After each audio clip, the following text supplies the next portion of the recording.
Well, my next guest came frighteningly close to committing suicide. How close? Well, she'll tell us about that in just a moment. But fortunately, she is here to tell us about it. Instead of choosing to die, she chose to get busy living, but it wasn't easy. In her searing, open, and honest book, Opting In, Molly Fiore details her struggles with self-acceptance and love and how she learned to accept who she really is. Molly joins us this morning to talk about it. Good morning to you, Molly. Good morning, Danielle. I'm glad you're here with us this morning. I want to thank you so much for sharing your story. I'm certain it's going to help a lot of our viewers out there this morning. How close did you come to suicide? Describe that day for us. My husband and I went out on a date. We were struggling in our marriage and thought that a date night would help us out. And as he's talking and telling me about his day, I realized how checked out I am and how numb I am. I'm barely even hearing anything he's saying. And as I was trying to tell him, that how desperate I was feeling, I didn't even know where to begin. And in that moment, I just told myself, enough. I'm tired, and I don't have the strength to do this anymore. So I gave myself permission to be done. That's how close I came, as I decided I'm going to die. I didn't know exactly how, but I had made the decision that this was enough. I didn't want to live anymore.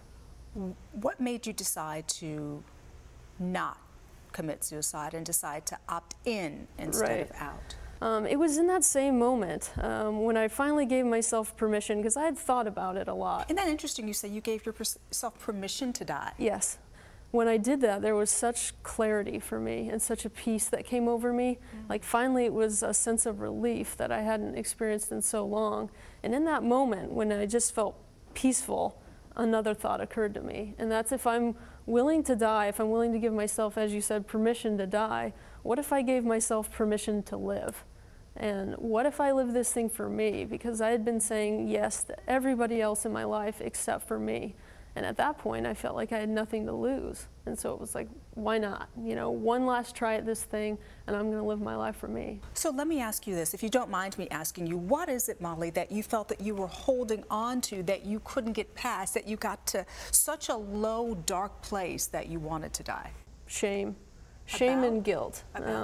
When it started when I was young, but more specifically when I was in high school.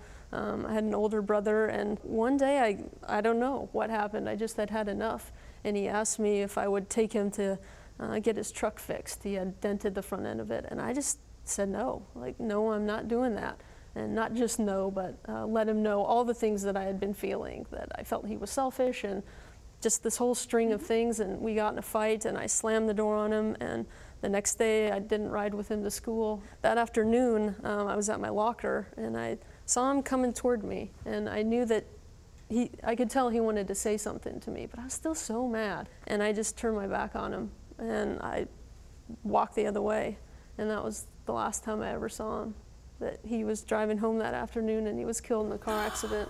And I felt so guilty and so ashamed of how I had left things with him. Seems like things then start to spiral for you after that point, Right. Because you then become this person who always wants to please and say yes because you don't want it to end badly. Right. And it's interesting because I know that we all have baggage, we all have something that we carry with us. How can we learn to let go? How did you learn to let go?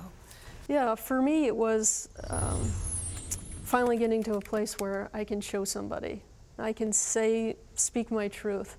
And I had been burying that shame and that self-hate for so long, and I was worried. I was so afraid that if I told anybody what had happened, or if I told somebody how I felt, that the world would hate me as much as I hated me. But when I felt that I had no other options, I did share how it was for me. I shared my story, and I let somebody finally see all of me.